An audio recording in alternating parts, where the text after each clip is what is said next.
మనది వ్యవసాయక దేశం. మనం ప్రధానంగా వ్యవసాయం మీద ఆధారపడి ఇప్పటికీ సగటున 60% జనాభా వ్యవసాయం మీద ఆధారపడి జీవిస్తున్నాం. అందుట్లో మామ్నార్ జిల్లాలో ప్రధానమైన పంట పత్తి పంట. ఈ పత్తి మనకు దాదాపు మన జిల్లాలో 20 లక్షల, మన ఉమ్మడి జిల్లాలో 20 లక్షల ఎకరాల దాకా పత్తి సాగైంది.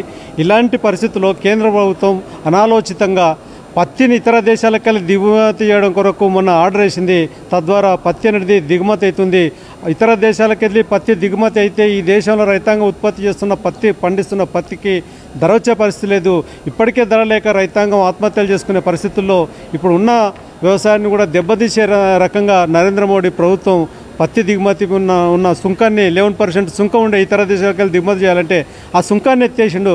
తద్వారా ఈ దేశంలో పత్తికి డిమాండ్ లేకుండా పోతుంది. ఇప్పుడు ఈ కాలంలో పత్తి విపరీతంగా ఇతర దేశాలకు వెళ్ళి ఇక్కడ ఉన్న లోకల్ టెక్స్టైల్ మిల్స్ అన్ని కూడా పత్తి దిగుమతి చేసుకుంటున్నాయి.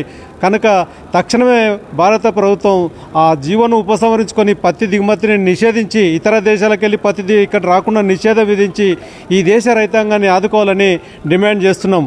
అదే రకంగా రాష్ట్ర ప్రభుత్వం, కేంద్ర ప్రభుత్వాలు రైతాంగానికి సరిపడా యూరియా లేక జిల్లాలో ఏ మండల కేంద్రాలను చూసినా రైతాంగం విపరీతంగా బార్లు తీరి షాపుల ముందర ఉంటున్నారు. కనుక ఆ రైతులకు తక్షణమే యూరియా సప్లై చేసి, ఇప్పుడు ఎందుకంటే రైతాంగానికి యూరియా పంట నాటేసిన చేన్లు కానీ యూరియా లేక పంట దిగుబడి వచ్చే పరిస్థితి లేకుండా పోతుంది.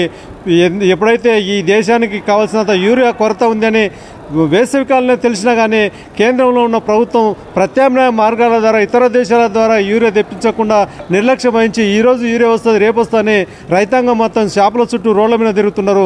కనుక రైతాంగానికి సరిపడా యూరియాను తక్షణమే ఏర్పాటు చేయాల్సిందిగా ఈ 2 డిమాండ్లతోటి ఈరోజు రాష్ట్ర వ్యాప్తంగా అఖిల భారత ఐక్య రైతు సంఘం రాష్ట్ర వ్యాప్తంగా ఈరోజు కలెక్టర్ కార్యాలయాల ముందర వాళ్ళకు రిప్రజెంటేషన్స్ ఇవ్వాలని పిలుపునిచ్చినాయి. అందులో భాగంగా మేము ఈ మామ్నార్ జిల్లా కేంద్రంలో ఈ కలెక్టర్ గారికి 2 డిమాండ్లతోటి రిప్రజెంటేషన్ ఇవ్వడం జరిగింది.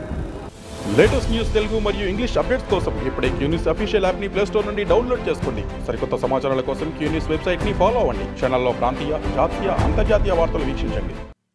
లైక్ చేయండి.